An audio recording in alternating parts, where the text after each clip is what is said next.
Olá, meu irmão e minha irmã, que a paz e a graça do Senhor Jesus seja derramado de maneira abundante sobre a sua vida. Eu quero refletir com você uma mensagem baseada no Evangelho de Mateus, no capítulo 26, do versículo 36 ao versículo 46, que nos diz assim: Em seguida, foi Jesus com eles a um lugar chamado Getsêmani e disse aos seus discípulos: Assentai-vos aqui enquanto eu vou ali orar. E levando consigo a Pedro e aos dois filhos de Zebedeu, começou a entristecer-se e a angustiar-se. Então lhes disse: A minha alma está profundamente triste até a morte. Ficai aqui e vigiai comigo. Adiantando-se um pouco, prostrou-se sobre o seu rosto, orando e dizendo: Meu Pai, se possível, passe de mim este cálice. Todavia não seja como eu quero, e sim como tu queres. E voltando para os discípulos, achou-os dormindo, e disse a Pedro: Então, nem uma hora pudeste vós vigiar comigo? Vigiai e orai, para que não entreis em tentação. O espírito, na verdade, está pronto, mas a carne é fraca. Tornando a retirar-se, orou de novo, dizendo: Meu Pai, se não é possível passar de mim este cálice sem que eu o beba, faça-se a tua vontade. E voltando, achou-os outra vez dormindo, porque os seus olhos estavam pesados. Deixando-os novamente, foi orar pela terceira vez, repetindo as mesmas palavras. Então voltou para os discípulos e lhes disse: Ainda dormis e repousais? Eis que é chegada a hora, e o Filho do Homem está sendo entregue nas mãos de pecadores. Levantai-vos, vamos, eis que o traidor se aproxima. Que as palavras dos meus lábios e o meditar do meu coração sejam agradáveis na tua presença, Senhor, e libertador meu. Muito bem, esse texto que nós lemos está num contexto muito interessante. Era a festa da Páscoa judaica. E a cidade de Jerusalém estava fervilhando de gente vinda de todos os cantos. E o sinédrio judaico, nas caladas da noite, estava conspirando contra a vida de Jesus. E Jesus está no cenáculo, conversando com os seus discípulos, lavando os seus pés, ensinando-os acerca da humildade e também acerca da promessa da vinda do Espírito Santo. Jesus ali ora por seus discípulos, Jesus ministra a ceia para os seus discípulos, e é neste momento também que Judas sai para trair a Jesus. E este é um tempo muito difícil, onde Jesus sai do cenáculo para ir ao Getsêmani, que era um jardim que ficava bem em frente ao templo de Jerusalém, lá no Monte das Oliveiras. Ali havia uma prensa de azeite, e Getsêmani significa exatamente isto, prensa de azeite. E é nesse lugar que Jesus vai travar a mais decisiva batalha da humanidade. É nesse lugar que Jesus vai prostrar-se ao chão e suar sangue e chorar também compulsivamente. E é neste lugar que Jesus vai se levantar para determinadamente ir para o Calvário e morrer numa cruz em nosso lugar, para morrer em nosso favor. O Getsêmani que Jesus enfrentou é um lugar de muita dificuldade, muita tristeza. E o Getsêmani da vida também é assim que nós enfrentamos. É nele que nós enfrentamos os maiores obstáculos. E eu gostaria de meditar com você sobre o Getsêmani que Jesus teve que enfrentar e o Getsêmani que nós também enfrentamos. Em primeiro lugar, Jesus enfrenta o Getsêmani da aflição. Em primeiro lugar, é esse Getsêmani que nós enfrentamos também o drama da angústia, que nós enfrentamos o drama do sofrimento. Para a multidão, Jesus falou muitas coisas, mas quando ele precisou falar sobre o traidor, ele falou apenas para os 12 apóstolos que estavam com ele. Quando ele entrou no Getsêmani para falar que a sua alma estava angustiada até a morte, ele só disse isto a Pedro, Tiago e João. Mas quando ele suou sangue, quando ele ofereceu a Deus orações com um forte clamor e lágrimas, quando ele sentiu o preço do nosso pecado, ele estava literalmente só, suando sangue, prostrado ao chão.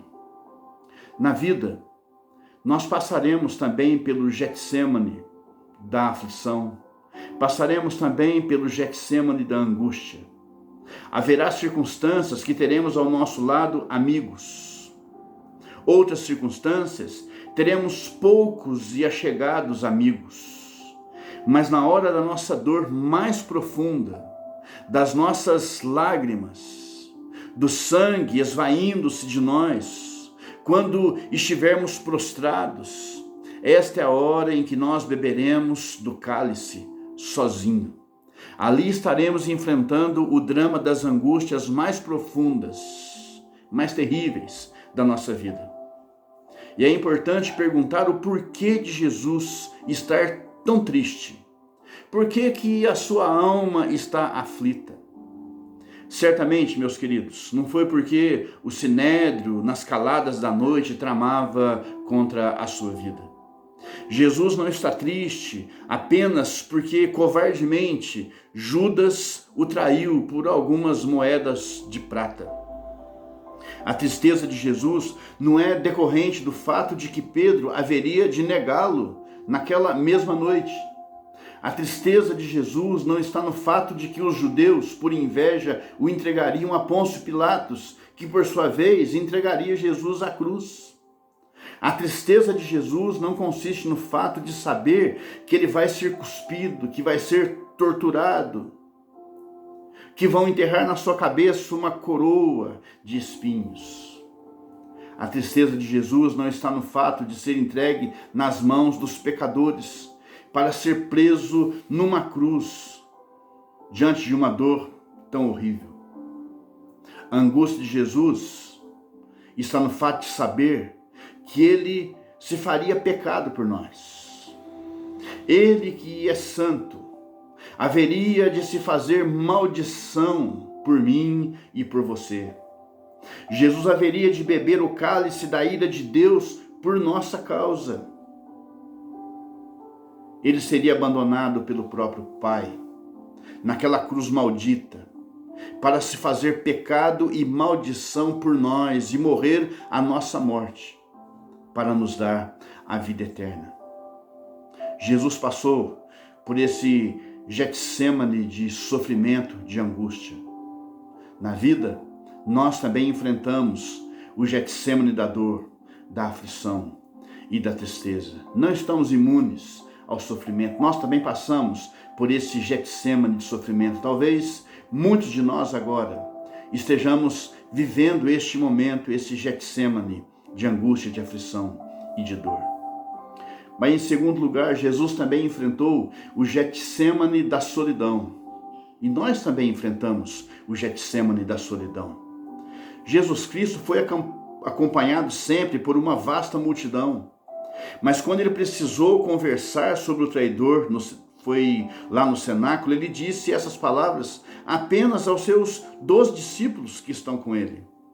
Dali ele desce para o Monte Sião, Jesus atravessa o Vale do Cedron, aí ele penetra ali no Monte das Oliveiras, e quando ele chega ao jardim de Getsêmani, diz a Escritura que ele disse a Pedro, Tiago e João, para que eles ficassem ao seu lado, para que pudessem o assistir, para vigiarem com ele.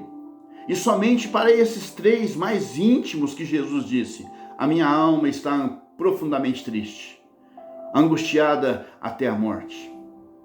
Entretanto, Jesus deixou os três e caminhou um pouco mais adiante e prostrou o rosto em terra e clamava: Pai, se possível, passa de mim este cálice, mas não se faça a minha vontade, sim a tua. O evangelista Lucas diz que a intensidade da oração de Jesus foi tal e a agonia dele foi tão profunda que ele começou a suar sangue. Nessa hora, Jesus estava literal e absolutamente sozinho. Queridos, provavelmente, na caminhada da vida, você terá amigos, você terá companheiros, família. Talvez nas horas mais amargas e difíceis, você pedirá a um grupo para estar ao seu lado. Mas quando você tiver que enfrentar o Getsêmane da sua solidão, quando seus joelhos se dobrarem e o seu rosto cair em terra, quando as lágrimas rolarem pela sua face, quando você começar a sentir o drama de suar sangue e enfrentar a angústia mais profunda da sua alma, possivelmente nessa hora você estará sozinho. Jesus enfrentou o Getsêmane da solidão. E possivelmente nós também tenhamos que passar por esse Getsêmane da solidão. Mas, em terceiro lugar, Jesus enfrentou também o Getsêmane da oração. Jesus Cristo enfrenta também esse Getsêmane. Ele vai ao jardim para orar. E ele diz aos seus discípulos: vigiai e orai para que não entreis em tentação. A carne é fraca. E Jesus agora chega para os 3 discípulos, Pedro, Tiago e João, e diz a eles: vigiai comigo. E ele avança um pouco mais e se dobra, põe o rosto em terra e começa a orar. E a oração de Jesus é essa: Pai, se possível, passe de mim este cálice, mas seja feita a tua vontade e não a minha. Jesus se levanta da oração e Jesus vai ao encontro de Pedro, Tiago e João, mas eles estão dormindo. Jesus os acorda e diz a Pedro: Pedro, nem uma hora pudeste vigiar comigo. Vigiai e orai, para que não entreis em tentação. E Jesus retorna ao local solitário de oração. Jesus prostra-se com o rosto em terra e repete a mesma oração: Pai, se possível, passa de mim este cálice. Mas não seja feita a minha vontade, e sim a tua. Diz a Bíblia que Jesus levanta-se outra vez e vai ao encontro de Pedro, Tiago e João, e eles ainda estão dormindo. E o Evangelho de Lucas diz que eles estão dormindo o sono da tristeza. E Jesus os repreende outra vez por estarem dormindo e não vigiando e orando.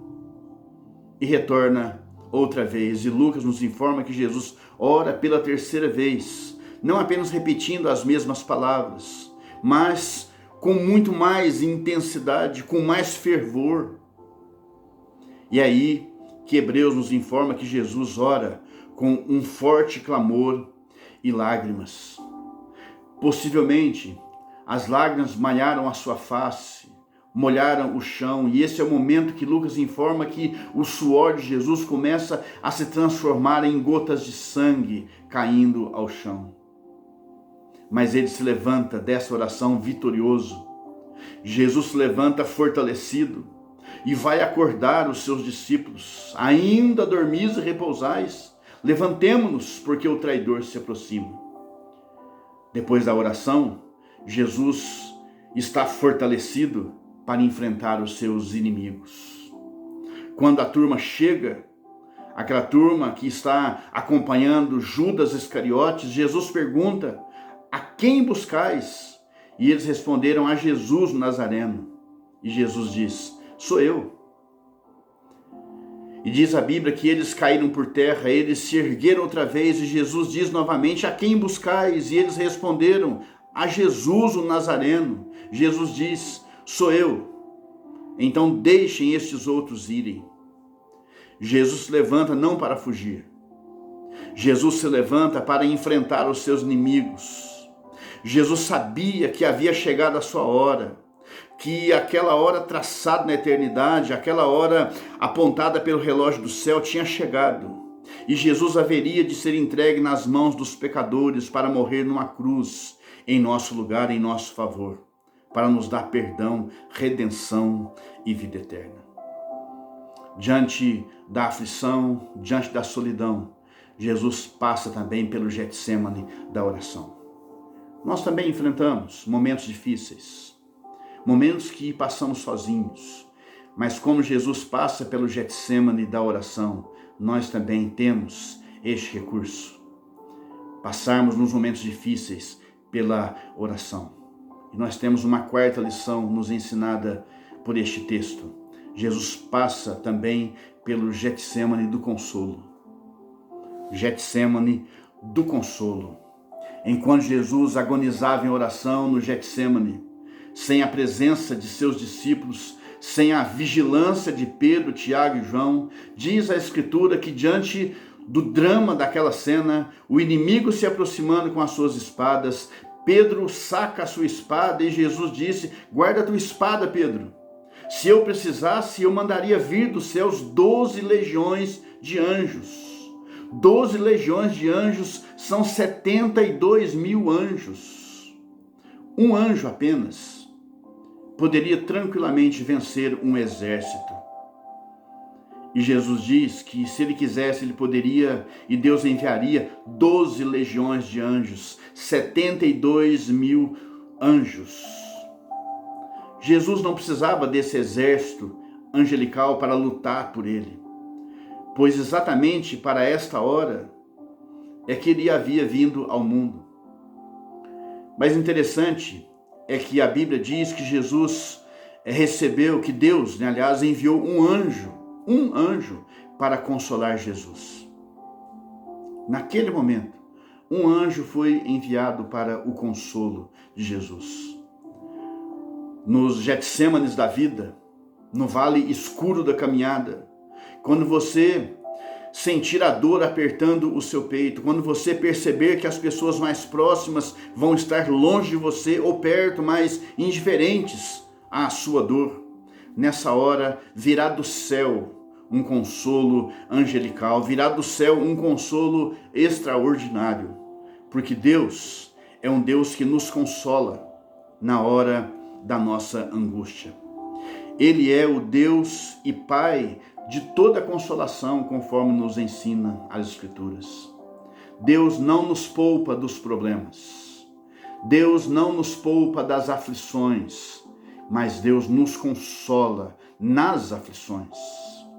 Nos jardins da vida, quando tivermos que enfrentar os Getsêmanes, a prensa de azeite, quando nos sentirmos amassados emocionalmente, nessas horas passaremos por tristezas, sim, passaremos por momentos de solidão também, mas se nós dobrarmos os nossos joelhos com oração fervorosa e com lágrimas, a verdade é que nós receberemos de Deus o consolo.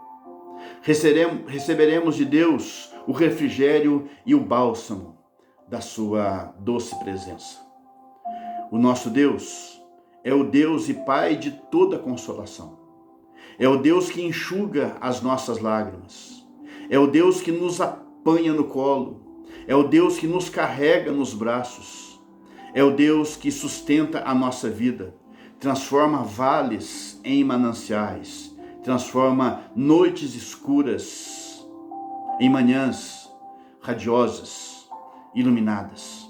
É o Deus que põe em nossos lábios um hino de louvor nas noites mais escuras da nossa aflição.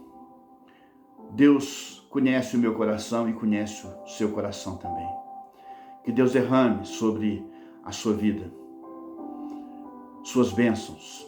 Se você estiver passando por este momento de aflição, de angústia, momento de solidão, dobre os seus joelhos e receberá de Deus o consolo que você necessita.